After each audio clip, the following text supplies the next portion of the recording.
Hi friends, welcome to மண்வாசம் channel. இன்றைக்கி பார்த்தீங்கன்னா ஒரு சூப்பரான ஸ்வீட் ரெசிபி தாங்க பார்க்க போகிறோம். அதுவும் கேரட் வச்சு நம்ம செய்ய போகிறோம்.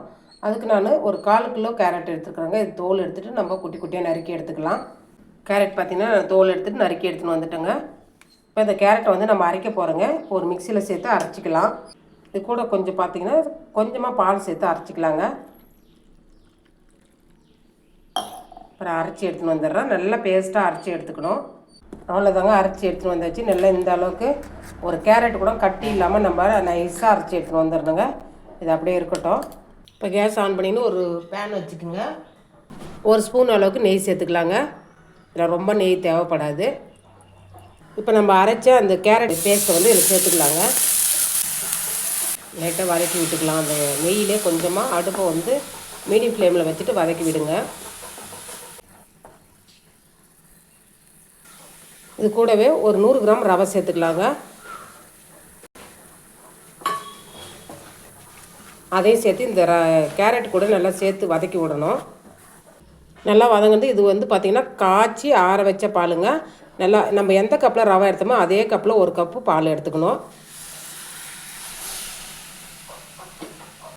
1 டேபிள் ஸ்பூன் அளவுக்கு சர்க்கரை சேர்த்துக்கலாங்க. சும்மா லைட்டாக சேர்த்துக்கலாம். அதையும் சேர்த்துட்டு நல்லா கிளறி விடுங்க. 1 பிஞ்ச் உப்பு சேர்த்துக்கலாங்க. இந்த ஸ்வீட்டுனாலே லைட்டாக உப்பு சேர்த்திங்கன்னா தான் அது நல்லா அந்த டேஸ்ட் நல்லா இருக்கும். ரவையும் கேரட்டும் அந்த பாலில் நல்லா வேகணுங்க. எல்லாம் அது கரெக்டாக இருக்குது பாருங்கள். 1 கப்பு பாலுக்கு 1 கப்பு ரவை சேர்த்தது கரெக்டாக இருக்குது. இப்போ வந்து அடுப்பு ஆஃப் பண்ணிடலாங்க. இது நல்லா அப்படியே ஆறட்டுங்க. இப்போ நல்லா ஆறிடுதுங்க. இப்போ வந்து பார்த்திங்கன்னா சின்ன சின்ன உருண்டையாக பிடிச்சிக்கலாம். ரொம்ப பெருசாக இல்லைங்க, ரொம்ப சின்னதாகவும் இல்லை, திட்டமான சைஸில் இது மாதிரி பிடிச்சி எடுத்துக்க வேண்டியதாங்க. இப்போ எல்லா உருண்டையும் உருட்டி எடுத்தாச்சுங்க. இது அப்படியே இருக்கட்டும். இப்போ நம்ம இட்லி பாத்திரத்தில் லைட்டாக அவிச்சு எடுத்துக்கலாங்க. இப்போ நான் தண்ணி வச்சு சூடு பண்ணி வச்சுருக்கிறேன். மேலே வந்து அந்த தட்டை போட்டுக்கலாம். இப்போ வந்து இதில் ஓட்டை இருக்கிறதுனால நான் துணி போடுறேங்க. நீங்கள் ஓட்டையில் தட்டாக இருந்தால் நீங்கள் அப்படியே போட்டுக்கலாம். இல்லை ஸ்டீமர் இருந்தால் கூட நீங்கள் லைட்டாக அவிச்சு எடுத்துக்கலாங்க. அவ்வளோதாங்க. இப்போ நம்ம வச்சுருக்க அந்த உருண்டை எல்லாத்தையும் நம்ம ஆவி கட்டி எடுத்துக்கலாம்.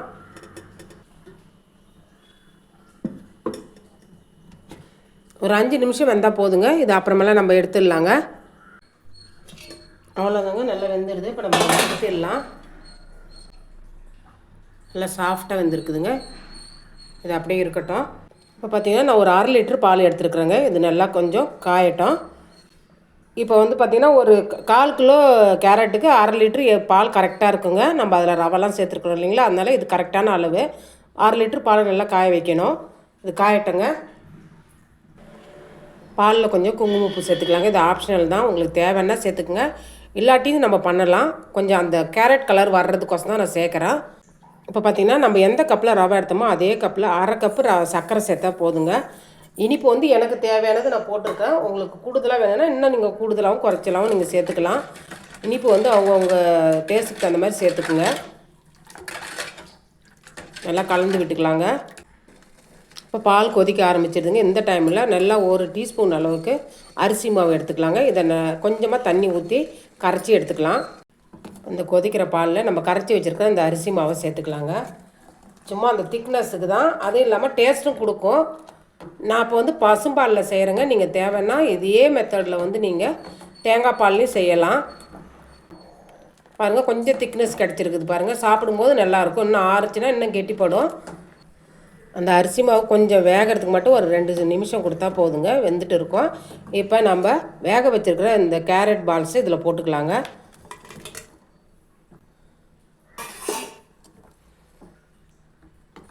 நீங்கள் போட்டதும் கலந்து விடலாம். ஏன்னா நம்ம முன்னாடியே ஆவி காட்டியாச்சு, அதனால் வந்து உடையன்ற பயம் இல்லைங்க. நல்லா சேர்த்துட்டு ஒரு 2லேருந்து ஒரு 3 நிமிஷம் நல்லா கொதிக்க விடுங்க. ஒரு 3 ஏலக்காவை பொடி பண்ணி சேர்த்துக்கலாங்க.